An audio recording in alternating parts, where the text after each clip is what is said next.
Assalomu alaykum hurmatli o'quvchilar. 9-belgimizni test savollarini tahlil qilib chiqamiz. Birinchi savol: qaysi belgi yo'l qismida maxsus avtomatlashtirilgan foto va video qayd etish texnika vositalari o'rnatilganligi haqida axborot beradi. Demak, 3-belgimiz, ya'ni servis belgi. Qaysi yo'nalishlarda harakatlanish taqiqlanadi? Bu yerda harakatlanish taqiqlanan belgi bor. Demak, harakat taqiqlanadi deyapti. Qo'shimcha axborot belgisi ta'sir yo'nalishi chapga va o'ngga. Qaysi belgi gabarit uzunligi belgisida ko'rsatilganidan uzunroq bo'lgan transport vositalarini harakatlanish taqiqlaydi? Demak, bu yerda ikkinchi belgimiz, demak, avtomobil uzunligi. Yuk avtomobillar gabarit uzunligi 10 metrdan ortiq bo'lsa, harakat taqiqlanadi. Suratdagi tasvirlangan holatda haydovchi nima qilishi lozim? Bekatda yo'l o'rtasida turgan bir xil yo'nalishdagi tramvayga borayotgan yoki undan kelayotgan piyodalarga yo'l berish. Chorrahadan ikkinchi bo'lib qaysi avtomobil o'tadi? Bu yerda tartibga solinmagan, teng ahamiyatga ega bo'lmagan chorraha.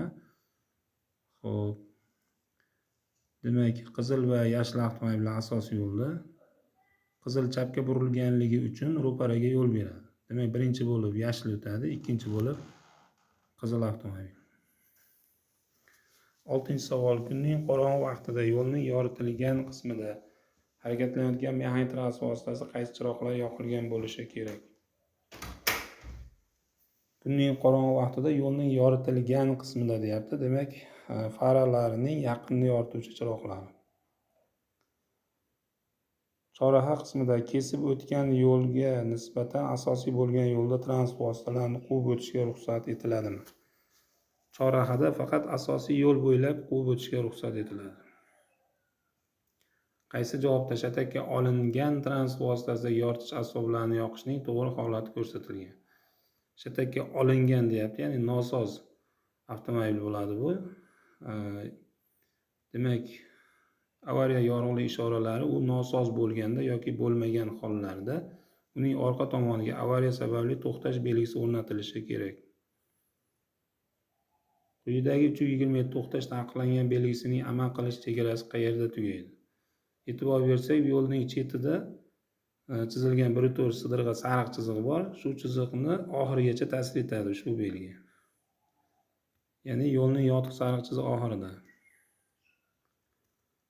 M1 toifadagi transport vositalari shinalari protektori naqshining qoldiq balandligi necha millidan kam bo'lmasligi kerak? Demak, M1 toifa bunday transportlar haydovchidan tashqari o'rindiqlar soni 8 tadan kam bo'lgan yengil avtomobillar. Ya'ni bularniki 1,6 millidan kam bo'lmasligi kerak. Agar tuproq yo'lda bevosita chorraha oldida to'shamali, qoplamali yo'l qismi bo'lsa, bu uni kesib o'tayotgan asosiy yo'l bilan tengqurlik qiladimi?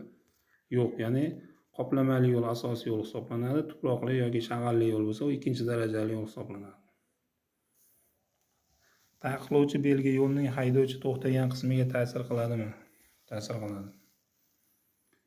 Aholi punktlaridan tashqarida qaysi belgi takrorlanadi? Demak, bu yerda sohilga chiqish, ya'ni 3-belgimiz aholi punktlaridan tashqarida takroran qo'llaniladi. Yo'lning o'rtasida joylashgan bekatda to'xtagan yo'nalishli tramvay yonidan o'tayotganda haydovchi nima qilishi kerak? To'xtab turgan tramvayga ketayotgan yoki undan tushayotgan yo'lovchilarga yo'l berishi kerak. Chorrahadan oxirgi bo'lib qaysi avtomobil o'tadi? Bu yerda e'tibor bersak, qizil va ko'k avtomobil asosiy yo'lda, yashil bilan sariq esa ikkinchi darajali yo'lda. Demak, ko'k avtomobil chapga burilganligi uchun ro'paraga yo'l beradi. Birinchi bo'lib qizil o'tadi, ikkinchi ko'k, endi uchinchi bo'lib sariq yuradi. Sababi ikkinchi darajali yo'lda yashil chapga yurganligi uchun ro'paraga yo'l beradi. Demak, oxirgi bo'lib yashil avtomobil harakatlanadi. Kunning qorong'u vaqtida yo'lning yoritilmagan qismlarida harakatlanayotganda mexanik transport vositalarining qaysi chiroqlari yoqilgan bo'lishi kerak? Savolda kunning qorong'u vaqtida yo'lning yoritilmagan qismlarida deyapti. Demak, bunda yaqinni yoki uzoqni yorituvchi farlarni yoqish kerak. Qayrilib olish taqiqlanadi. Piyodalar o'tish joylarida, tunnellarda, ko'priklarda, osmon yo'llarida, estakadalarda va ularning ostida, temir yo'l kesishmalarida, demak, hammasini o'tilgan hollarda. Yashil avtomobil haydovchisi.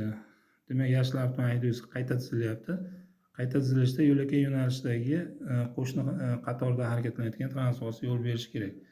Demak, mana bir xil yo'nalishda to'g'riga harakatlanayotgan ko'k avtomobilga yo'l berishi kerak. Qattiq yoki egiluvchan ulagich yordamida shatakka olinganda yuk avtomobilining yukxonasi odamlarni tashishga ruxsat etiladimi? Olinganda yuk avtomobilining yukxonasida mumkin emas.